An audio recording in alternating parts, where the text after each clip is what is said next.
प्रणाम भाई लोग। नमस्कार, सत श्री अकाल, जय श्री राम।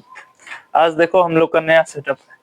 ठीक है, आज हम लोग क्या पढ़ेंगे तो भारतीय भूगोल, इंडियन ज्योग्राफी। ठीक है, भारतीय भूगोल, ये भारत का नक्शा है। ठीक है, मैंने आपको क्या बताया था और क्या क्या पढ़ाया है उसके अनुसार ही आगे बढ़ेंगे। ठीक है, देखो भारत भारत जो है यह क्या है, यह है भारत। यहाँ लिख देता हूँ, उधर नहीं दिखेगा। यह है भारत का नक्शा। ठीक है, क्या है, भारत का नक्शा, मानचित्र है इसका, तो भारत का। देखो एक लाइन यहाँ से काट रही थी, मैंने बताया था कल। एक लाइन यहाँ से काट रही थी और एक लाइन यहाँ से काट रही थी। ठीक है, दो लाइन थी जो काट रही थी। मैंने इसे बताया था कर्क रेखा। कर्क रेखा, ठीक है, कर्क रेखा। आज हम लोग जो पढ़ेंगे कर्क रेखा है, भारतीय मानक समय रेखा है। ठीक है, इन सभी चीज को, मकर रेखा है, उभय उपोष्ण शीत, सारे चीज को कवर करेंगे। ठीक है, ये क्या था, भारतीय मानक समय रेखा। भारतीय, मैंने यहाँ लिखा भी है, क्या लिखा है, भारतीय मानक रेखा, भारतीय मानक समय रेखा या देशांतर। ठीक है, रेखा, ध्यान से समझेंगे इस बात को। मैंने आपको बताया, अच्छा ये नहीं दिख रहा, ठीक है मैं इधर लिख देता हूँ। मैंने इसको बताया, इस लाइन को बताया मैंने, भारतीय मानक समय रेखा। भारतीय मानक समय रेखा की बात को समझे, मैंने इसको बताया भारतीय मानक समय रेखा, या फिर आप बोल सकते हो 82 डिग्री 5 मिनट पूर्वी देशांतर। पूर्वी देशांतर, ठीक है, ठीक है। चलो अब आगे की बात मैं समझाता हूँ। देखो यह जो है, यह कर्क रेखा है। कर्क रेखा कितने राज्यों से गुजरती है, 8 राज्यों से। कितने राज्यों से, 8 राज्यों से। ठीक है, और ये जो है भारतीय मानक समय रेखा, जिसे हम लोग 82 डिग्री पूर्वी देशांतर बोल रहे हैं, यह 5 राज्यों से होकर गुजरती है। कितने राज्यों से होकर गुजरती है, 5 राज्यों से होकर गुजरती है। 5 राज्यों से होकर गुजरती है। मैंने पहले लेक्चर में इस सबको क्लियर कर दिया है। ठीक है, लेकिन आपको समझाने का कारण है, उस दिन होलिका दहन थी, जिसके कारण कुछ हल्ला भी हो रहा था, फिर भी मैं क्लास करवा रहा था। ठीक है, ठीक है, आज होली खत्म हो गई है, अब जो है आगे हम लोग क्लास कंटिन्यू रखते चले जाएंगे। तो मैं समझा रहा था, ये जो पूर्वी देशांतर है और ये जो भारतीय मानक, सॉरी ये जो पूर्वी देशांतर और ये जो कर्क रेखा है, इन दोनों, ये दोनों जगह एक जगह कहीं ना कहीं मिलेगा। ठीक है, वो जगह जहां मिलेगा उसको बोलते हैं सरगुजा। सरगुजा, क्या बोलते हैं, सरगुजा। समझ गए, इस तरीके से है। ठीक है, अब ये सरगुजा सर कहाँ है, तो सरगुजा पड़ता है छत्तीसगढ़ में। छत्तीसगढ़ में, ठीक है, ठीक है। कल मैंने एक क्वेश्चन दिया था, उसको भी मैं कवर करूंगा अभी।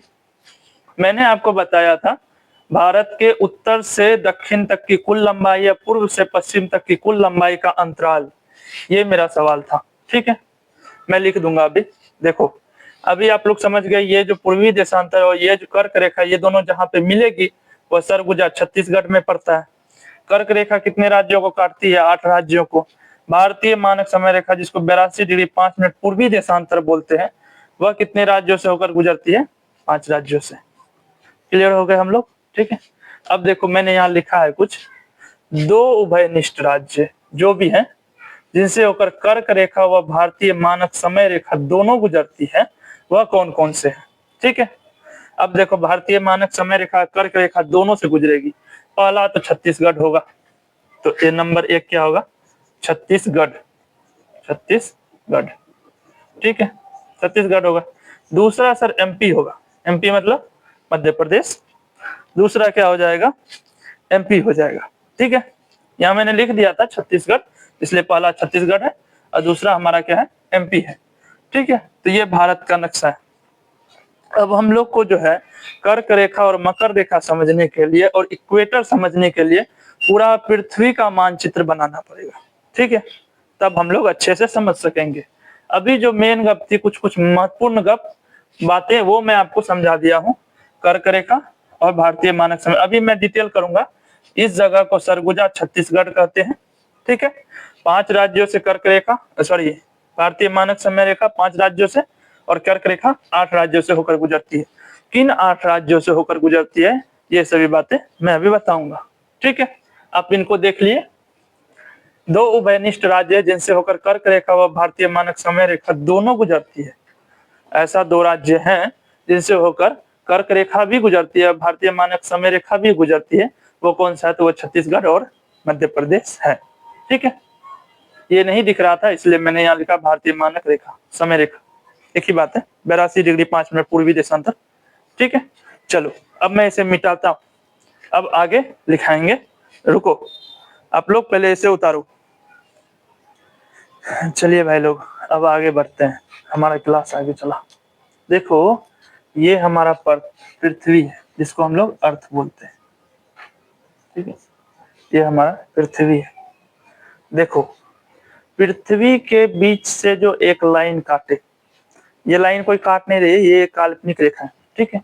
जो पृथ्वी के बीचों बीच से एक काल्पनिक रेखा गुजरती है 0 डिग्री, उसको विषुवत रेखा बोलते हैं। अब विषुवत रेखा क्या होता है मैं अभी समझा देता हूँ, ध्यान से देखो। जब सूर्य की किरणें, ठीक है, ये पृथ्वी है, यहाँ सूर्य होगा। जब सूर्य की किरणें सीधा लंबवत डायरेक्ट किसी जगह पे पड़ती है, जैसे अफ्रीका से विषुवत रेखा होकर गुजरती है, वहां के लोग काले होते हैं ना, तो जब सूर्य की किरणें लंबवत किसी चीज पे पड़ती है तो वह जगह विषुवत रेखा कहलाती है। यह हमारा सन है। सूर्य की किरणें जब सीधा लंबवत किसी रेखा पर पड़े तो वह विषुवत रेखा, जहां सूर्य की किरणें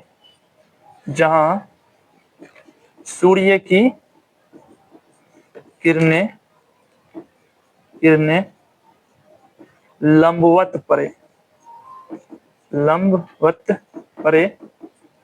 परे, वह क्या होगा? उसे विषुवत रेखा कहते हैं, ठीक है। वह जगह विषुवत रेखा कहलाएगी, ठीक है। ये लाइन है, ठीक है। हम लोग विषुवत रेखा समझ गए, ठीक है। देखो, 23.5 डिग्री उत्तर, आप ध्यान से देखो, एक और लाइन में आपको समझाता हूँ, अच्छे समझ जाओगे। देखो, ये हमारा नक्शा रहता है, जैसे हम लोग रीजनिंग में बनाते हैं, तो ये हमारा क्या है? पूर्वी एरिया, यह पश्चिमी, और यह साउथ या नॉर्थ, ठीक है। मैं हिंदी समझा देता हूँ। यह पूर्व है, यह पश्चिम, यह दक्षिण साउथ, और यह नॉर्थ उत्तर, ठीक है। अब यहाँ से कोई रेखा यहाँ ए आ गई है, ठीक है। तो यह जो ए डिब्बा है, यह जो रेखा है, यह कहाँ है? तो यह उत्तर और पूर्व के बीच में, एकदम लाइन क्लियर है। उसी तरह पृथ्वी के बीच से अगर हम ऐसे काट दें तो यह एरिया पूर्वी हो जाएगा, यह पश्चिमी, और यह उत्तर, और यह दक्षिण। इसलिए मैं यहाँ लिख रहा हूँ बार बार, ध्यान से देखो। 66.5 डिग्री दक्षिण, दो मतलब दक्षिण, ठीक है, दक्षिण। और क्या लाइन है? ये हमारा उत्तर है, इधर शायद नहीं दिख रहा हो, ये हमारा उत्तर है, मैंने यहाँ लिखा है ना उत्तर, ठीक है। उ मतलब भी उत्तर है, यहाँ उ दिया हूं मैं, उसका मतलब उत्तर हो रहा है, ठीक है।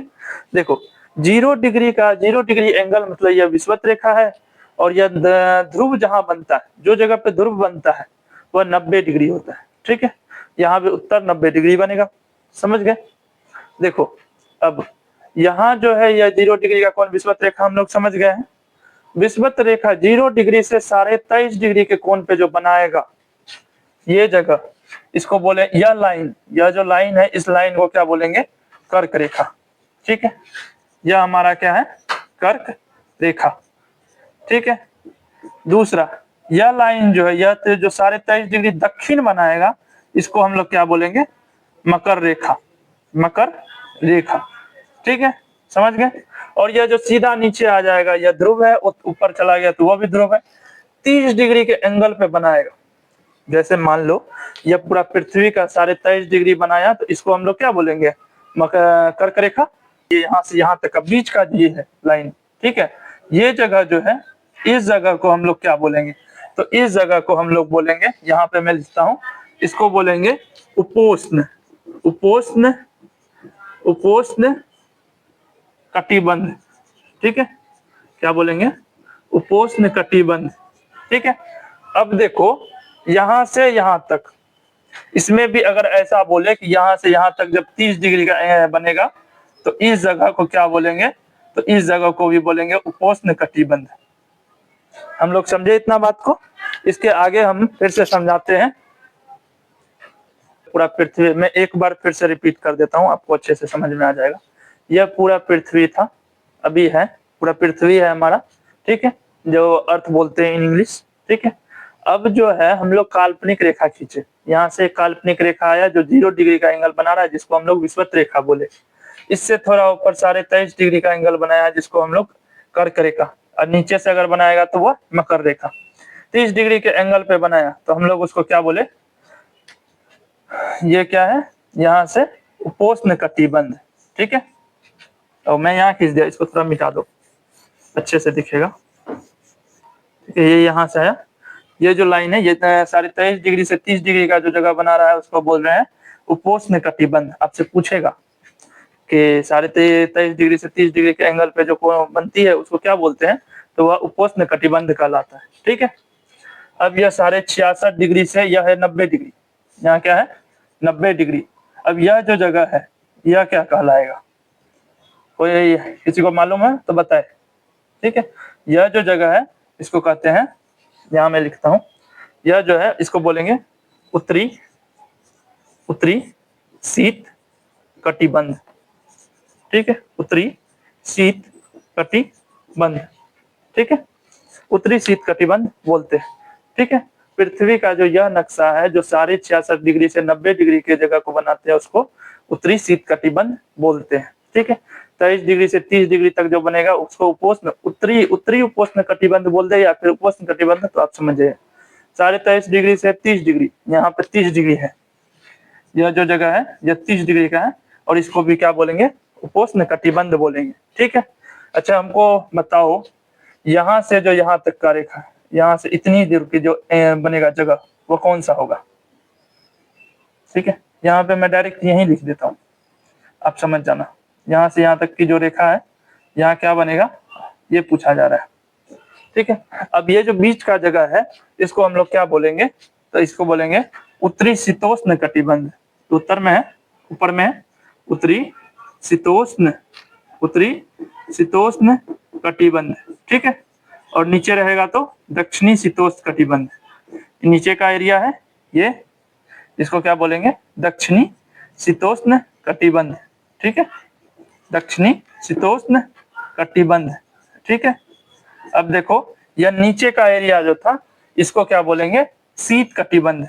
यहाँ लिखा हुआ है देखो, ये रहा दक्षिणी शीत कटिबंध, और ये ऊपर का रहेगा तो उत्तरी शीत कटिबंध। ठीक है, तो ये उपोष्ण कटिबंध हो गया, ये दक्षिणी शीतोष्ण कटिबंध हो गया।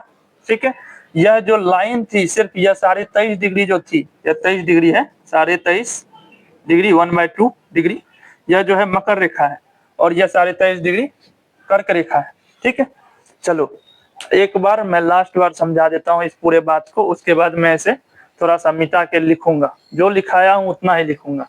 ठीक है, मैंने बताया कि यह मेरा पूरा पृथ्वी है, पृथ्वी पे एक जो काल्पनिक रेखा जो बीच से 2 भागों में पृथ्वी को काटती है वह 0 डिग्री विषुवत रेखा है। इससे ऊपर जो थोड़ा ऊपर जो 23.5 डिग्री के एंगल पे बना रहा है जगह, वह जगह जो है 23.5 डिग्री पे जो रेखा जा रही है उसको कर्क रेखा, और नीचे से गई तो मकर रेखा, दक्षिण से गई तो मकर रेखा, और उत्तर से गई तो कर्क रेखा। ठीक है, अब 30 डिग्री, यहाँ 23 डिग्री हुआ पृथ्वी का पूरा भाग का, यहाँ 0 डिग्री से 23 डिग्री का बीच का जगह जो है।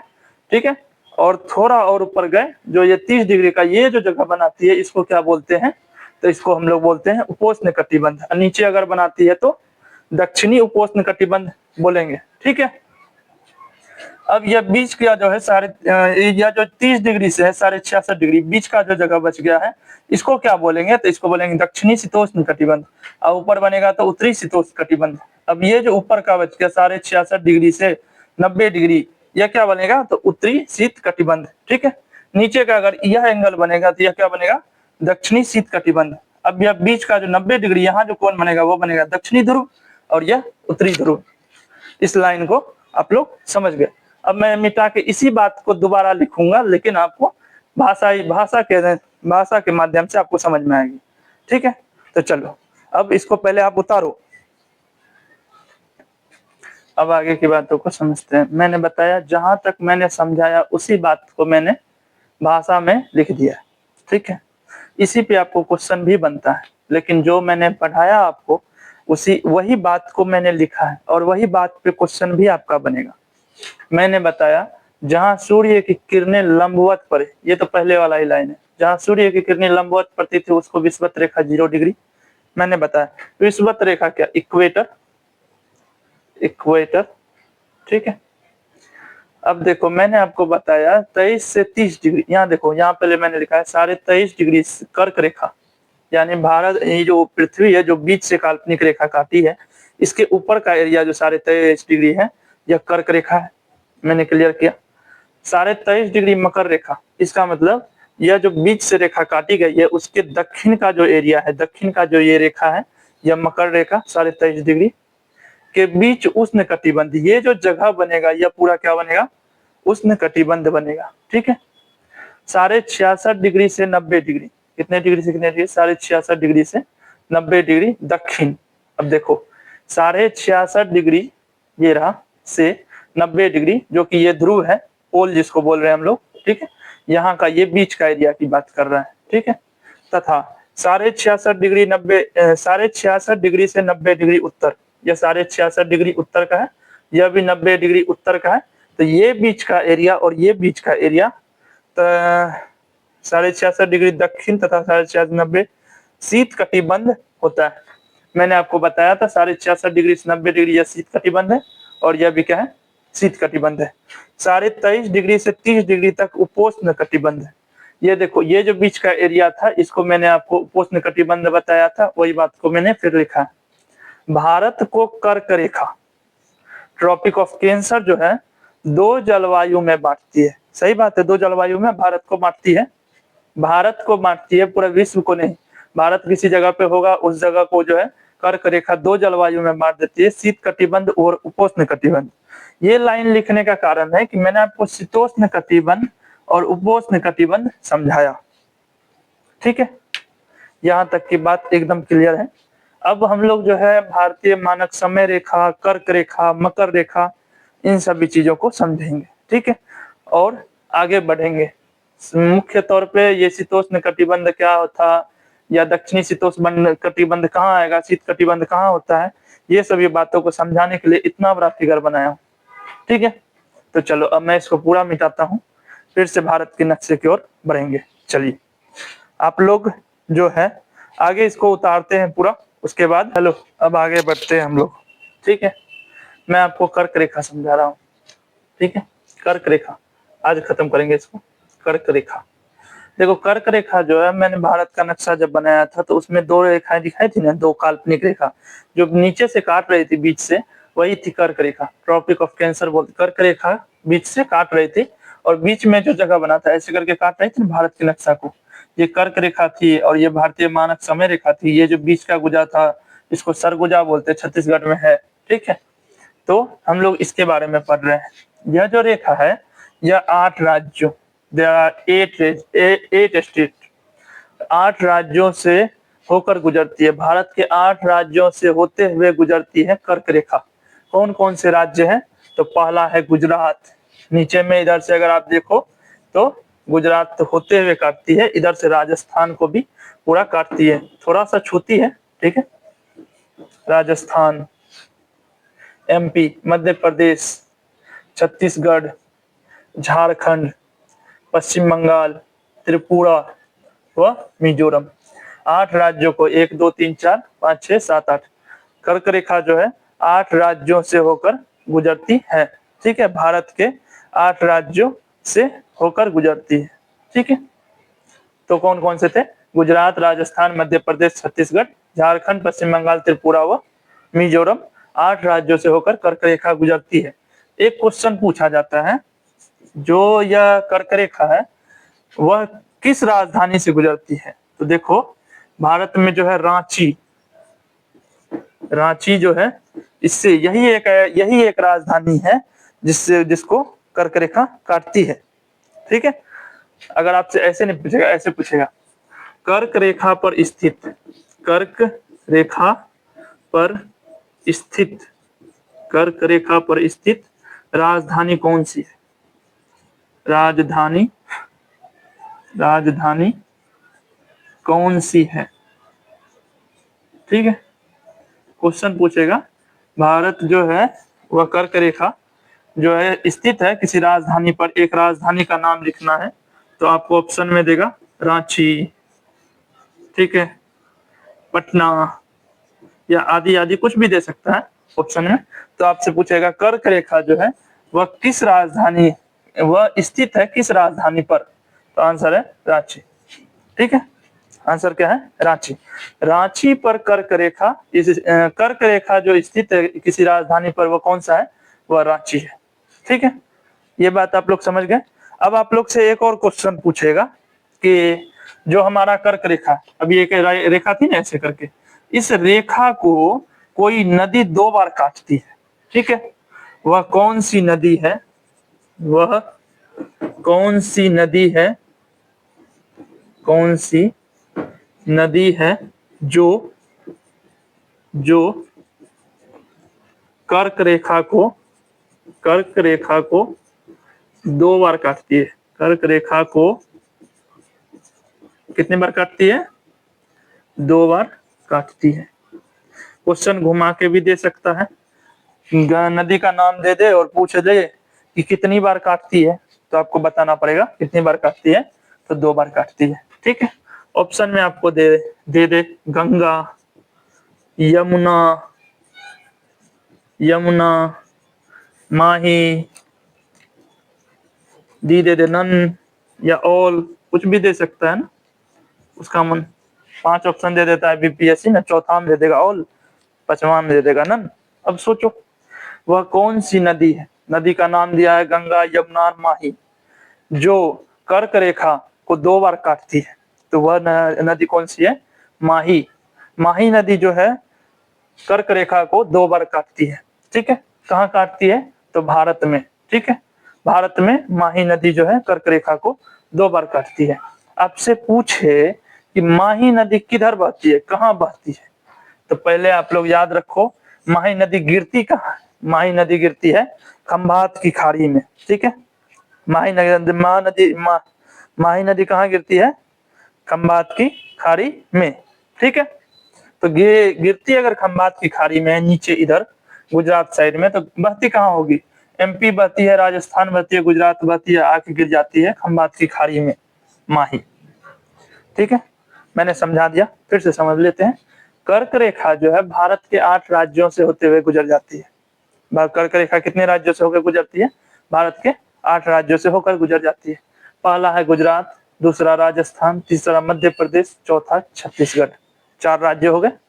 5वां है झारखंड, 6ठा पश्चिम बंगाल, 7वां त्रिपुरा और 8वां मिजोरम। ठीक है, कर्क रेखा पर स्थित राजधानी कौन सी है? ऑप्शन ए रांची, दूसरा पटना, तो आंसर रांची। वह कौन सी नदी है जो 2 बार, माही एक ऐसी नदी है जो कर्क रेखा को 2 बार ऐसे जाती है इधर से और उधर से चली जाती है, बीच से 2 बार नदी को काट दी, ये बात है। ठीक है, तो माही नदी जो है कर्क रेखा पर जो कर्क रेखा जो उसको 2 बार काटती है माही नदी। वो कौन सी नदी है जो कर्क रेखा को 2 बार काटती है? तो वह है माही नदी। समझ गए? अब कर्क रेखा समाप्त, आगे पढ़ेंगे भारतीय मानक समय रेखा। ठीक है, ठीक है, तो मैं इसे पूरा मिटाता हूं, तब तक आप उतार लो। चलो अब आगे हम लोग अगला पढ़ेंगे, उसको बोलेंगे IST, भारतीय मानक समय रेखा या इंडियन स्टैंडर्ड टाइमलाइन। ठीक है, पहले तो समझ लो भारतीय मानक समय रेखा जो है यह 5 राज्यों से होकर गुजरती है। कितने राज्यों से होकर गुजरती है? 5 राज्यों से, 5 राज्यों से होकर गुजरती है।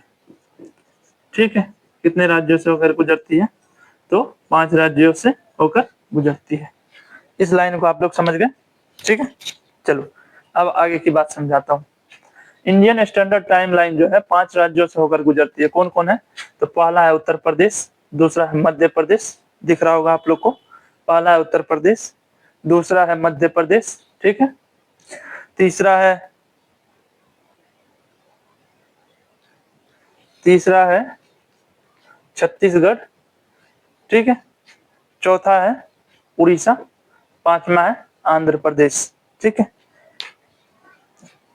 लो अब आगे, तीसरा क्या है? छत्तीसगढ़। देखो उत्तर प्रदेश ही पाला, दूसरा एमपी, तीसरा छत्तीसगढ़, चौथा उड़ीसा और पांचवा आंध्र प्रदेश।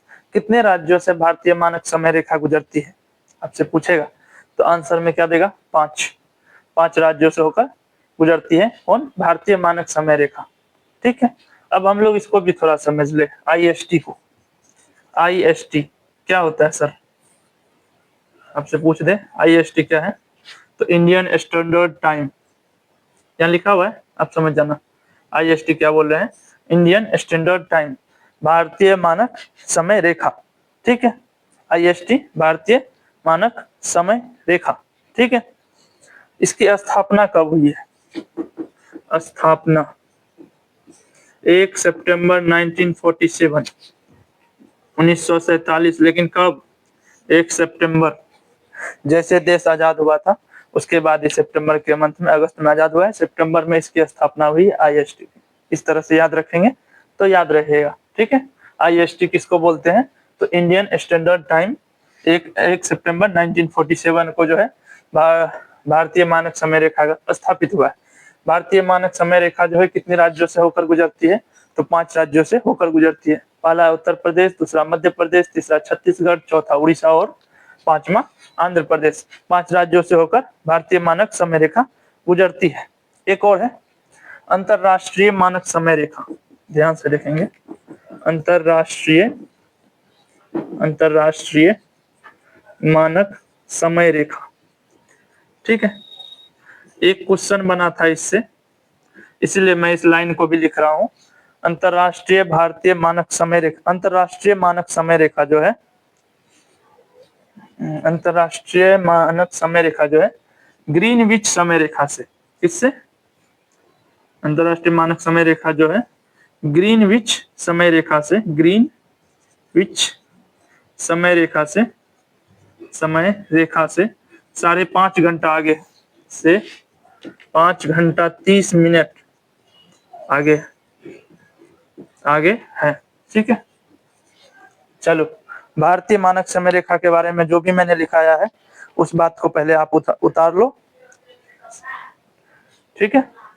अब मैं इस बात को एक बार फिर से लाइन बाय लाइन समझा देता हूँ, आप समझ जाओगे। 5 राज्यों से गुजरती है, आप लोग समझ गए थे। आईएसटी की स्थापना कब होती है? ये सवाल भी पूछा गया, इसलिए मैंने लिखा है 1 सितंबर 1947 को, ठीक है। 1 सितंबर 1947 को। अंतरराष्ट्रीय मानक समय रेखा जो है वो जो ग्रीनविच समय रेखा है उससे 5.5 घंटा आगे चलती है, ठीक है। 5.5 घंटा आगे चलती है। अगर कोई ऐसे भी लिख दे कि 5 घंटा 1/2, अगर ऐसा लिख दिया है, इसका मतलब भी है 5.5 घंटा की बात कर रहे हैं, दोनों एक ही बात है, ठीक है। कंफ्यूज मत होइएगा। 30 मिनट देखो, 1 मिनट में 60 सेकंड होता है ना, 60 सेकंड होता है ना, तो इसका आधा कर दे, 2 से भागा कर दे तो क्या आ जाएगा? 30 आ जाएगा। तो वही बात को लिखा, 30 या 1/2 लिख दे तो एक ही बात है, ठीक है, ठीक है। 5.5 घंटा आगे है। चलो अब मैं इस लाइन को पूरा मिटाऊंगा, तब तक आप इसको उतार लो, उसके बाद हम लोग आगे बढ़ेंगे। चलो आप लोग पहले इसको उतारो। देखो मैंने आपको भारतीय मानक समय रेखा समझा दिया, ठीक है। आज की क्लास में हम लोग क्या क्या सीखे और उन सभी बातों को मैं समझाता हूँ। तब तक आप लोग लेट्स डू को सब्सक्राइब कीजिए और अभी कीजिए ऐसा, ठीक है। सब्सक्राइब लेट्स डू को जल्दी से कीजिए, ठीक है। आज हम लोग जो पढ़े हैं उस बात को मैं समझा देता हूँ।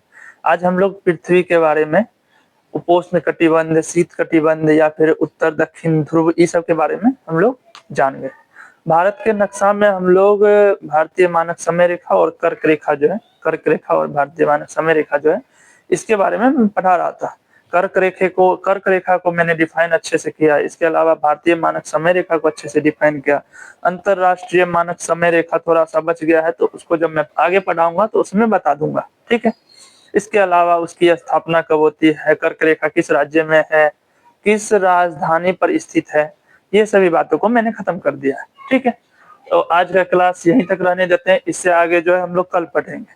ठीक है, धन्यवाद।